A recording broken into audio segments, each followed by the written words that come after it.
มีอินฟูเพื่อนบ้านบางคนเนาะถามว่าเป็นหยังคนลาวคือบ่ชื่นชมหรือว่าเว้าถึงกู้ภัยลาวแหน่ที่ไปช่วยเหลือน่ะเป็นหยังคือไปชื่นชมแต่กู้ภัยต่างชาติต่างประเทศหรือว่ากู้ภัยไทยหรือว่ากู้ฟินแดนซี้นะสวัสดีท่านผู้เบิ่งทั้งหลายคือบ่น่าเลื่อนเฟซบุ๊กไปเห็นเนาะก็มีผู้ชายคนหนึ่งเนาะเป็นอินฟูทางกัมพูเชียนี่แหละเนาะคนหนึ่งเนาะสื่อหยังบ่อยๆอย่างๆเลยเนาะคือบ่น่าก็เรื่องหยังประเทศบ่น่าบ่ค่อยใส่ใจไปได้นะง่ายใช่เนาะคือเราออกประมาณบอกว่าเราใส่คำว่ามึงกูแหละเราออกประมาณว่าคือแบบพวกมึงคือว่าพวกเฮาอะนะคนลาวน่ะเป็นหยังคือบ่ชื่นชมประเทศตัวเองแหน่เป็นหยังคือชื่นชมแต่ประเทศไทยชื่นชมแต่ประเทศกู้ภัยไทยคนนั้นคนนึงเป็นหยังชื่นชมแต่หยังกับผีป้อนจังซี่นะคือส่วนตัวแล้วบ่น่าก็เป็นคนลาวคนหนึ่งเนาะบ่น่าอยากไปเว้าตามความรู้สึกที่บ่น่าเฮ็ดคลิปเกี่ยวกับการไปช่วยเหลือถ้ำกูคนติดถ้ำอะนะกู้ภัยอะนะ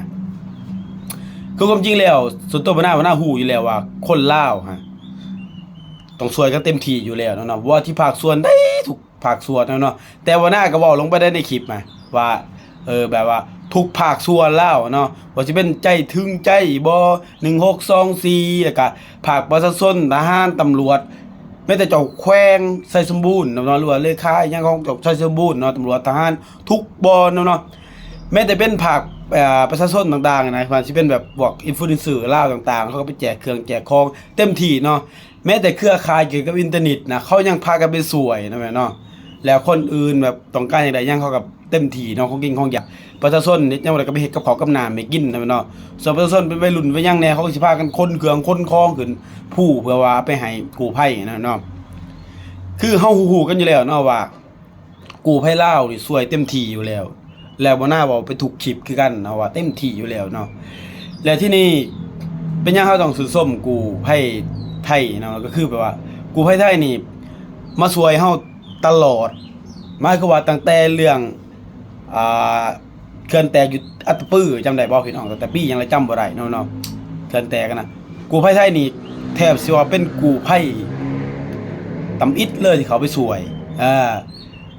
เฮาก็ช่วยไปช่วยกันมาหมายความว่าพอติดถ้ำสินะทางลาวก็ส่งกู้ภัยไปช่วยคือกันเนาะที่ถ้ำนางนอนจังซี่อย่างเลยอยู่ไทยนะลาวก็เลยส่งกู้ภัยไปช่วยคือกันเพราะช่วยกันไปช่วยกันมานะแต่พอลาวติดถ้ำปึ๊บลาวก็ขอความช่วยเหลือมาเพื่อว่าเป็นผู้เชี่ยวชาญในหยังต่างๆนะพี่น้องเกี่ยวกับเทคโนโลยีหยังต่างๆนะเพราะว่าไทยแน่นอนเนาะเฮาก็ต้องยอมรับว่าเขาก็ทันสมัยกว่าเฮาอยู่แล้ว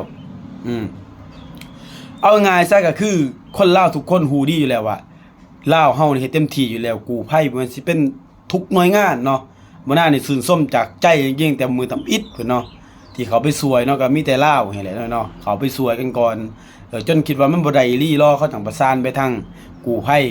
ไทยเพื่อให้มาช่วยเนาะเพราะว่าเพิ่นเชี่ยวชาญด้านนี้เนาะทั้งกู้ภัยไทยทั้งกู้ภัยจากฟินแลนด์เนาะที่เพิ่นเป็นนักดำน้ำนักมุดน้ำนะเชี่ยวชาญนะเพราะว่าทำมันยากอีหลีรอเขาเนาะเฮาก็ชื่นชมไปทั้ง2 ฝ่ายเลยเพียงแต่ว่าไอ้ป้อนนี่หรือว่าพี่ป้อนนี่นะเราเป็นคนดังอยู่แล้วนะเวลาเฮาเว้าเฮายังไปคนก็ฮู้จักอยู่แล้วเนาะเฮ้ยคนนี้คนดังอยู่แล้วว่าสิอยู่ไทยหรืออยู่ลาวคนดังอยู่แล้วว่าไงใช่เนาะเรามักสวยคนแบบเดือดร้อนอยู่แล้วสินะพี่ป้อนหรือว่าไอ้ป้อนนี่ก็คือเรามักสวยคนอยู่แล้วที่นี่พอมาตั้งคำถามว่าเป็นหยังคือบ่ส้มบ้านตัวเองเนี่ยคือเฮาฮู้กันอยู่แล้วนะหลายช่องก็ชื่นชมบ่หน้าก็ชื่นชมตลอดเนาะว่ากู้ภัยลาวทหารลาวทุกภาคส่วนที่เกี่ยวข้องนับตั้งแต่เจ้าหน้าที่ถึงประชาชนทุกคนเขาเต็มที่เนาะคือบ่หน้านี่ได้แต่ติดตามเนาะบ่หน้าสวยยังบ่ได้อยู่แล้วได้แต่ติดตามข่าวแล้วก็พยายามเว้าข่าวจริงๆเนาะว่าให้ทุกคนได้รับฟังว่ามันเกิดจังซี่เนาะบ่อยากให้ฟังข่าวที่แบบว่าบางคนก็ช่วยได้แล้วจังซี่มันเว้าไปเพื่อว่าอยากได้อันนั้นซื่อๆนะแล้วบ่หน้าก็บ่เคยเว้าเรื่องมันทอนจิตใจเลยเนาะให้เจ้าหน้าที่ต่างๆเนาะบ่หน้าให้กำลังใจทุกคนเนาะฉะนั้นเนาะอยากเว้าหยังเฮาก็อยากให้เว้าอยู่ใน